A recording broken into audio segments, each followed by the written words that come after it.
Olá, pessoal, tudo bom?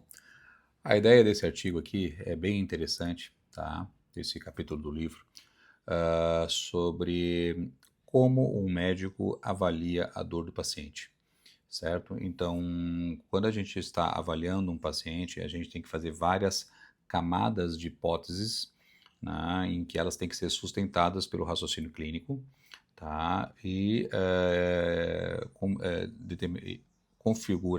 confirmada pelo exame físico, tá? Isso é 90% do atendimento da paciente de dor, tá? 90%. Os exames de imagem e exames subsidiários, tá? Como variabilidade de frequência cardíaca, termografia e outros, eles servem como um auxiliar da investigação. Então a gente realmente trabalha, a gente pensa como detetive, tentando descascar possibilidades, primeiro tentando confirmar ou excluir as doenças de maior risco de vida, segundo, as doenças de maior letalidade, de maior risco de morbidade daquela pessoa, tá? E por fim, a gente avalia as camadas da estrutura neurológica da pessoa e também corporal. Tá? E sempre atento aos aspectos afetivos, sociais e emocionais daquela pessoa. Porque, com certeza, uma paciente que tem dor crônica vai estar esse envolvimento emocional, filosófico, religioso, enfim, ele vai ter que ser abordado de alguma maneira. Beleza? É isso aí. Aproveite. Divirtam-se. Vamos fazer o seguinte: vamos entrar na mente de um detetive. Só que o caso aqui não é um crime comum, sabe? O grande mistério é a dor. Pensa só: a dor não é apenas um sintoma, é uma cena inteira que precisa ser investigada. E o médico? Bom, ele é o detetive, e a avaliação clínica é a investigação que vai finalmente desvendar esse caso. E essa pergunta, olha, ela é o que guia toda a nossa análise de hoje. Porque cada dor, não importa qual seja, tem uma narrativa, um conjunto de pistas que contam o que está acontecendo no corpo. A grande sacada do detetive é saber exatamente que perguntas fazer e, claro, como interpretar as respostas para conseguir decifrar essa história. Ok, então vamos mergulhar de cabeça nisso. Para começar qualquer investigação, o primeiro passo é sempre o mesmo: entender a natureza do problema.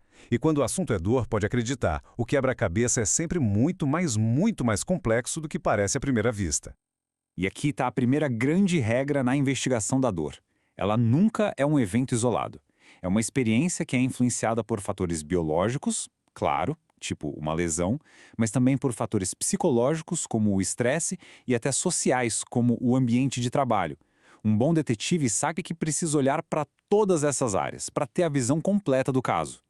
A primeira classificação que um detetive faz é baseada no tempo, sabe? A gente está lidando com um evento novo, um alarme agudo que acabou de soar, ou será que é um caso antigo, uma dor crônica que insiste em ficar, quase como se o alarme tivesse emperrado, sabe? Tocando sem parar, mesmo depois que o perigo já passou. Essa distinção é fundamental, porque ela muda completamente a abordagem da investigação. Agora, a investigação se volta para a principal fonte de pistas, a testemunha ocular, o próprio paciente. É na história que a pessoa conta que os segredos do caso começam, pouco a pouco, a ser revelados. E é aqui que o detetive encontra o seu primeiro grande desafio. Como é que se mede algo que não dá pra ver? A dor é uma experiência totalmente subjetiva. Então, como é que se transforma um sentimento num dado concreto, numa pista real que possa ser analisada? A solução, olha só, está em ferramentas como esta aqui. As escalas de dor funcionam como uma régua para um sentimento, traduzindo o que a pessoa sente em um número, e o que é genial nesta escala específica é que ela usa expressões faciais, o que torna a comunicação quase universal. Para o detetive, isso é ouro puro, uma forma de registrar e acompanhar a evolução do caso ao longo do tempo. Ok, o detetive já sabe a intensidade, mas o número é só o começo. A próxima pergunta é: qual é a personalidade dessa dor? Ela queima? Ela dá choque? É tipo uma pontada? Cada adjetivo desses é uma pista valiosíssima que aponta para direções diferentes, especialmente na direção do sistema nervoso. E para esse interrogatório, existem ferramentas especializadas. O questionário DN4 é praticamente um polígrafo, um detector de mentiras para a dor. Ele faz perguntas bem diretas. A dor tem sensação de queimação? Sente choques elétricos? Se as respostas positivas vão se acumulando, o detetive tem uma pista muito forte. O problema pode estar nos próprios nervos. É a famosa dor neuropática. Com o testemunho coletado, o detetive vai a campo. A cena do crime é o próprio corpo. E agora é hora da perícia. Procurar por evidências físicas, por sinais que confirmem ou que contradigam o que foi dito. Detetives de verdade são obcecados por padrões. E um dos padrões mais reveladores na dor é o seu ritmo. Uma dor que piora com o repouso e melhora com o movimento, isso grita inflamação. Agora, e uma dor que piora com o esforço e alivia com o descanso? O perfil é totalmente mecânico.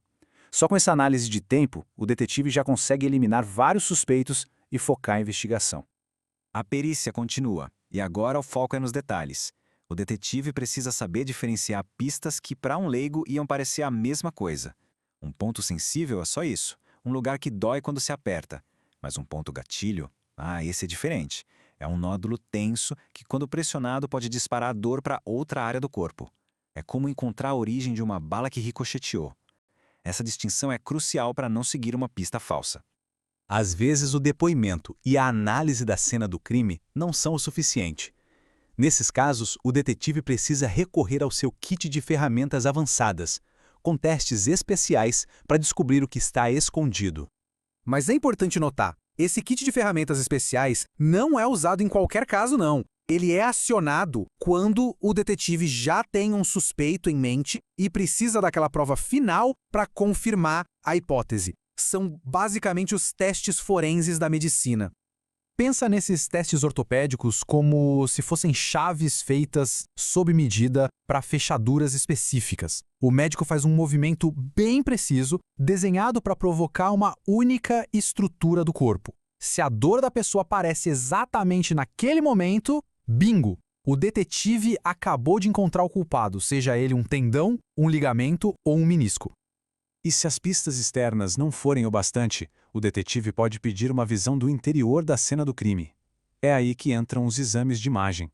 Raio-X, ressonância magnética, são como as fotos da perícia, que revelam o que está escondido. Uma fratura sutil, uma hérnia de disco, uma inflamação profunda, são provas irrefutáveis. E assim, a gente chega no ato final. Todas as pistas foram coletadas, o testemunho, as evidências físicas, os resultados dos testes forenses. Agora é o momento de juntar todas as peças e revelar a solução do mistério. E aqui está o resumo de toda a operação. O processo do detetive se resume a estes 4 passos. Primeiro, a escuta atenta da história. Segundo, a perícia do corpo, lendo os sinais físicos. Terceiro, o uso da tecnologia para confirmar as suspeitas. E por fim, o mais importante de tudo, conectar todos os pontos. É um método que pega aquela experiência caótica da dor e a transforma num diagnóstico claro. E essa citação resume tudo perfeitamente. Não existe achismo na investigação da dor. Um diagnóstico preciso não vem de uma única pista isolada, mas da soma de todas elas, numa avaliação sistemática, metódica e, acima de tudo, muito atenta à pessoa por trás daquela dor. Isso tudo nos leva a uma reflexão final. Se a nossa dor conta uma história tão complexa, cheia de pistas, cheia de nuances, a grande questão é: será que a gente consegue se tornar ouvinte melhor do nosso próprio corpo? E ao fazer isso, como é que a gente pode se tornar co-detetive na solução dos nossos próprios mistérios?